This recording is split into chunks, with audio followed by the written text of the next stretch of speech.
We're now headed to Karawari, one of the most remote areas in all of Papua New Guinea, and the only way that you can get there is by a charter flight. This is Living Local, Traveling Global with Kelley Ferro, featuring United States Tour Operators Association member Swain Destinations in Papua New Guinea.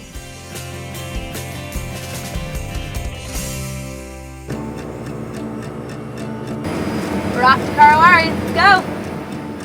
Pretty much the only way to get down to the Lowlands is by plane, and United States Tour Operators Association member Swain Destinations arranged for all of the transportation on our journey, including the private charter. It is such a treat to fly in a private charter, and it's even more exciting to sit right in the cockpit. I could admire the mountainous landscape of Papua New Guinea and just see how untouched this country is. Touchdown in the Sepik, and we were ready to start this portion of our adventure along the Karawari River. Thank you!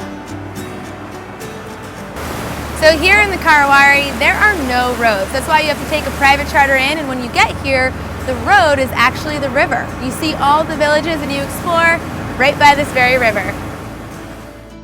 Riverboats are the only way to get around, and they were certainly my kind of getting around.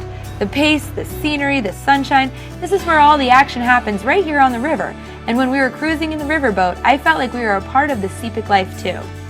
I would take a boat over a car any day. You're out here in nature, seeing the villages and seeing the locals. They're all coming to you. We were brought to the Karawari Lodge, the only place to stay in the area. Rustic and open air, it's true to the region and made with local wood in the model of a traditional spirit house. However, we were still treated like royalty. Each day spent in the Sepik was about discovery. We took the riverboat to different villages and met with the locals there, understanding how they live and what was important to them. It's important when travelers come here because the local villages preserve the culture to keep it alive. When visitors come, they continue to keep the tradition going. We're here in the Karawari region where the rivers split at the village of Immersing. This is a 350-person village, and we're here to learn a little bit more about their daily life from the locals themselves. And we get to witness how they make these beautiful baskets and mats all woven out of reeds that they hand collect themselves. And it takes a long time for them to make each basket because they weave them intricately by hand. It looks pretty difficult, but they're giving us a little demonstration right now. So can you teach me? Yeah. Okay. This is really complicated. So she's showing me how to make a basket, and they make these out of reeds that they gather here by the river. And she's like plaiting this. She's trying to teach me, and I'm not, it's very hard. But they're so tightly woven together that they can hold a lot. They're really strong. Wait, sorry. There's so many things I'm trying. Okay. USTOA member Swain Destinations had arranged for our guide Chris to be with us at all times. He spoke English, answered all of our questions, and I learned so much from him, especially about his own village and family. We just took the boat up to the village of our guides. So we're actually in the village where he grew up, and behind me is the spirit house where he actually was initiated as a little boy. It really makes it all very real when you're on tour.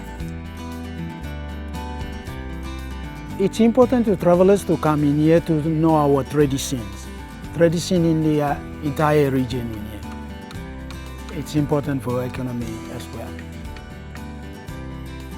We want more people to come. We want more people to come and visit us.